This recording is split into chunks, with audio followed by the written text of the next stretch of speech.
Press the bell icon on the YouTube app and never miss another update. नमस्कार, स्वागत है आप सबका आस्क मनीषा चैनल पर। मैं हूं एस्ट्रोलॉजर मनीषा कौशिक और आपसे न्यूमरोलॉजी के बारे में बात करूंगी। नंबर 2 के बारे में पिछले सप्ताह हमने नंबर 1 के बारे में बात की थी। नंबर 1 के बारे में डिटेल्स हमने शेयर की थी और इस वीक हम बात करेंगे नंबर 2 के बारे में। नंबर 2 यानी कि वो लोग जिनका जन्म किसी भी महीने की 2nd, 11th, 20th या 29th को हुआ है। इन्हें हम मोटा मोटा जो है वो नंबर 2 वाले लोग कहते हैं, जिनके अंदर ये नंबर 2 वाले गुण जो हैं वो सबसे ज़्यादा नजर आएंगे। उसके अलावा अगर आपकी डेट ऑफ बर्थ का टोटल है तो भी आपके अंदर ये कहीं ना कहीं डेट ऑफ बर्थ का टोटल अगर 2 आता है तो भी आपको अपने अंदर ये गुण कहीं ना कहीं नजर आएंगे। हालांकि सबसे ज़्यादा डीपली जो जिनमें ये गुण नजर आते हैं वो जिनकी डेट ऑफ बर्थ ये है। अब नंबर 2 के बारे में हमें पता है कि numerologically this number is ruled by moon यानी चंद्रमा। जब हम बात चंद्रमा की कर रहे हैं ना, तो चंद्रमा में आता है शब्द माँ। तो माँ वाले गुण जो हैं वो आपको नंबर 2 वाले लोगों में नजर आएंगे। अब माँ का मतलब क्या है? माँ का मतलब है केयर, माँ का मतलब है कंसर्न, माँ का मतलब है प्यार, स्नेह, दुलार। ये सब जो कैरेक्टरिस्टिक्स हैं वो आपको नंबर 2 वालों में नजर जरूर आएंगे। उसके साथ साथ नंबर 2 जो है वो overly emotional and overly sensitive भी मैं कहती हूँ। इनको अगर बात चुभ जाती है ना तो ये दिल के अंदर ही उसको बिठा के रखते हैं, जल्दी आज सामने वाले से कह नहीं देंगे। वो इसलिए नहीं कहेंगे क्योंकि इन्हें लगता है कि इन टर्न कहीं मैं उनको ज्यादा ना ऑफेंड कर दूं, ज्यादा ना कहीं उनको ये मेरी बात बुरी लग जाए। मुझे तो लगी गई है तो let's just live with it. Number 2 वाले जो लोग हैं, चंद्रमा जिस तरीके से घटता बढ़ता रहता है ना, कभी हमें पूर्णिमा का चांद यानी फुल मून नजर आता है तो कभी अमावस्या यानी कि नो मून डे। इन्हें भी अपनी जिंदगी में इनके मूड जो है वो ऐसे ही नजर आते हैं, इसलिए इन्हें मूड स्विंग्स जो है इनके साथ जुड़े हुए हैं।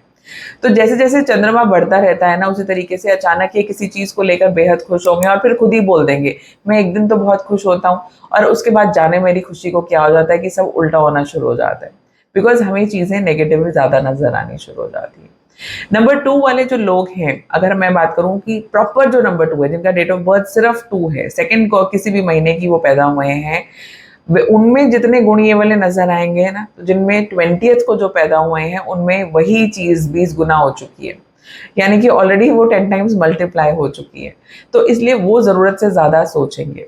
जैसे एक माँ का काम है परिवार को जोड़ के रखना, उसी तरीके से नंबर 2 वाले लोग जो हैं उनके आसपास जितने लोग हैं वो सबके साथ जुड़े रहेंगे। वो कोशिश करेंगे कि उनके दोस्त जो हैं वो आपस में मिलते जुलते रहें। आपस में 2 दोस्तों की अगर लड़ाई हो गई है तो इनका काम है कि सुलह कराएं।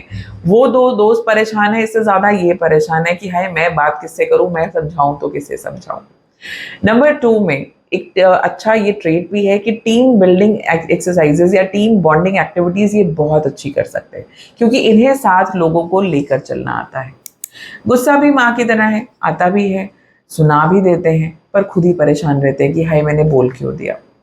हम माँ की बात करें तो माँ बहुत केयरिंग कंसर्न है, तो यानी कि अपने आसपास वालों के लिए वो इनके लिए कुछ करें या ना करें, ये उस चीज को वैल्यू वो नहीं करते। इस चीज को बहुत ज्यादा इन्हें बुरा लगे भी तो, लेकिन बहुत ज्यादा इस बात को इंपॉर्टेंस नहीं देते कि इसने मेरे लिए नहीं किया तो मैं इसके लिए ना करूं। माँ है ना कि जब पता है कि मेरे साथ जुड़े हुए हैं तो ये करे या ना करे मुझे तो करना ही है। कोई इन्हें कुछ कह भी जाता है तो मैंने जैसे कहा कि ये सेंसिटिव हैं, लेकिन अल्टीमेटली ये उसे वापस पलट कर जवाब नहीं देते। ये जो है कोशिश करेंगे अपने अंदर ही अंदर उस चीज को खत्म कर दें, लेकिन उसके कारण क्या होता है कि इनकी अपनी मेंटल पीस जो है वो, अपनी मेंटल हेल्थ जो है वो अफेक्ट होना शुरू हो जाती है। नंबर 2 के लिए और हमें चीजें जो हैं वो क्या पता है? सबसे पहले अगर TWO की बात करूं, जैसे इंग्लिश अगर इसे याद करने का तरीका है तो T क्या है? Team building. जैसे मैंने कहा कि ना तो ये अकेले खुद रह सकते हैं ना ये रहना चाहते हैं, तो ये लोगों के साथ जो है वो ज्यादा खुश रहेंगे। लोगों को आसपास खुश देखकर इन्हें खुश मिलती है। W का मतलब क्या है? W का मतलब है वार्निंग्स, और ये वार्निंग्स इन्हें स्पिरिचुअली मिलती हैं। जब भी ये हर्ट होंगे इन्हें कहीं ना कहीं से ये इशारा जरूर मिलेगा कि आप बहुत ज्यादा इनमें इमोशनली इन्वेस्टेड थे, तो आपको ये वार्निंग्स को लेना चाहिए, क्योंकि कहीं ना कहीं ये वार्निंग्स जो हैं वो आपके पास स्पिरिचुअली आती हैं, जिन्हें आप अवॉइड कर देते हैं और फिर अपनी जिंदगी में आप परेशान रहते हैं। ओ का मतलब वही है जो कि हमने नंबर 1 वालों के लिए बात किया था, अपॉर्चुनिटीज। आपके पास अपॉर्चुनिटीज आती हैं, बट कहीं ना कहीं स्लो होने के कारण या किसी चीज को बहुत ज्यादा सोचने के कारण आप उन अपॉर्चुनिटीज को मिस भी कर देते हैं। तो सबसे बड़ी शिक्षा जो नंबर 2 वालों को लेनी चाहिए वो ये है कि टाइम पर डिसीजन लेना। हम बहुत ज़्यादा सोचेंगे, करने से पहले ही इतना सोच लिया है कि करने के लिए तो सोचने की जो हमारी शक्ति है ना, वो कहीं ना कहीं डिसअपियर हो जाती है, गायब हो जाती है। तो इसलिए आपको एक काम जो क्या करना है वो ये अपने लिए कि थोड़ी सी डिसीजन मेकिंग को फास्ट करना है। देखिए फास्ट हो सकती है, ऐसा बहुत सारे लोग जो मुझे मिलते हैं कि क्यों हम तो ओवर थिंकर्स हैं तो नहीं होगा। चंद्रमा बहुत फास्ट मूव करते हैं, आप एक टॉपिक से दूसरे टॉपिक पर बहुत जल्दी मूव कर सकते हैं, बहुत जल्दी जंप कर सकते हैं। तो जब अपने लिए निर्णय लेने का समय हो, अपने लिए डिसीजन लेने का समय हो, तो फिर देरी काहे की। आपको यहाँ पर भी स्पीड खुद पकड़नी होगी। Utilize the strength of the planet that you are born with. Sun को और मून को प्लैनेट्स की श्रेणी में जरूर रखा गया है, लेकिन इन्हें ल्यूमिनरीज कहा जाता है। तो इसका मतलब इनका अपना एक ऑरा है, अपना एक दायित्व है, जिसके कारण इन्हें प्लैनेट्स की श्रेणी में रखा गया है। तो आपको अपनी स्ट्रेंथ को रियलाइज करना है and life will be totally easy for you. अब समा हो चला है आपसे इजाजत लेने का, बट आई प्रॉमिस कि नेक्स्ट वीक फिर मुलाकात होगी। आपको हमारी न्यूमरोलॉजी की सीरीज कैसी लग रही है, आप क्या चाहते हैं मैं क्या बात करूं, किस टॉपिक्स पर बात करूं, जरूर कमेंट्स में बताइएगा।